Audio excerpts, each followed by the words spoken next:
प्रबोधनकार कला साहित्य संघ व अनेककालिक प्रबोधन परिवार वर्धा 22 व 23 मार्च येथे बोधिसत्व सार्वजनिक बुद्ध विहार प्रांगण विक्रमशिला नगर येथे घेण्यात आले। कार्यक्रमाचे संमेलनाध्यक्ष डॉक्टर भूषण रामटेके तर उद्घाटक सामाजिक न्याय विभागाचे प्रादेशिक उपायुक्त सिद्धार्थ गायकवाड, विशाल मानकर, उत्तम कांबळे, मनोज कोठांगले, चंद्रकांत वाघमारे यांनी आपापले विचार मांडले। तसेच 23 तारखेला दुपारी परिसंवाद भारतीय संविधान व अभिव्यक्ती स्वातंत्र्याचे गडचेपी या विषयावर घेण्यात आले। अध्यक्षस्थानी डॉक्टर प्राध्यापक सतीश पावडे तर प्रमुख अतिथी प्राध्यापक राजेंद्र मुळे होते। 24 तारखेला बुद्ध भीम गीतांचा कार्यक्रम आयोजित करण्यात आला होता। या प्रसंगी परमानंद भारती, भीमेश भारती, सुभाष कोठारे, मनोज कोटांगले, अनुप कुमार, निशा घोंगडे, क्रांती मिनल, तनुजा नागदेवे, साहिल भारती, भावेश कोटांगले ज्या गायकांनी फुले शाहू आंबेडकर संगीतातून मत मांडले।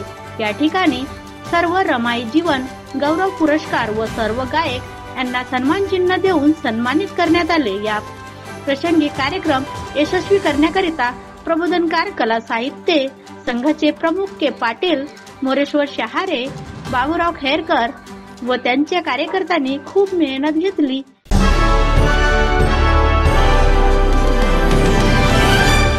इकडे जय श्रीराम वगैरे वगैरे अशा घोषणा सुरू असतात। दुसरा त्याचा जो गट आहे तो अल्लाह अकबर, ते फक्त सिंबॉलिकली दाखवलं किंवा एक ग्रुप जय श्रीराम म्हणतो, एक ग्रुप हा म्हणतो। मी परीक्षक होतो म्हणजे आम्हाला काही त्याच्यात वावगं वाटलं नाही, कारण घोषणा नाटकातला जो पार्ट आहे तेवढ्यात काय झालं की प्रेक्षकांमध्ये बसलेला एक ग्रुप जो विशिष्ट प्रकारचे असे दुपट्टे घालून वगैरे आलेला आणि नाटक बंद करो मुर्दाबाद वगैरे वगैरे वगैरे सुरू झाला। आम्हाला काही कळलं नाही की काय। तो ये जय श्रीराम तो ठीक है बोले, ये अल्लाह अकबर क्यों बोला बोले यहाँ।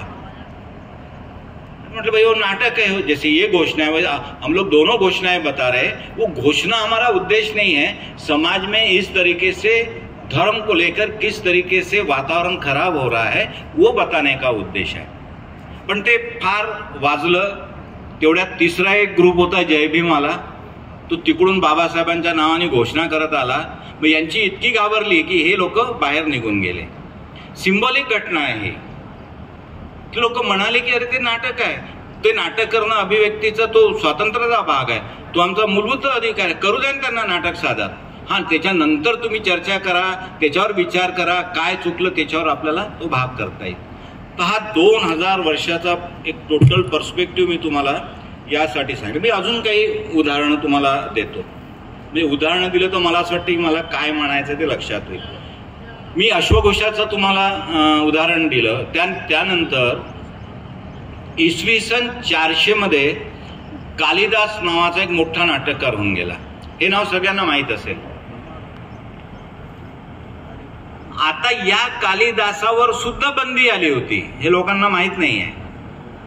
कारण शृंगार प्रधान काव्य, शृंगार प्रधान नाटक लिहितो म्हणून त्या काळातले जे कोणी सनातनी असतील किंवा जे कोणी ब्राह्मणी धर्माचे पुरस्कर्ते असेल किंवा त्यांना असं वाटतं की बा असं शृंगारिक लिहिल्याने वाचल्याने बघितल्याने आपला धर्म खतऱ्यात जाऊ शकतो, तर कालिदासाची नाटकं, कालिदासाचे खंडकाव्य कुठल्याही संस्कृत पाठशाळेत शिकवले जाऊ नये असा आदेश काढण्यात आला होता।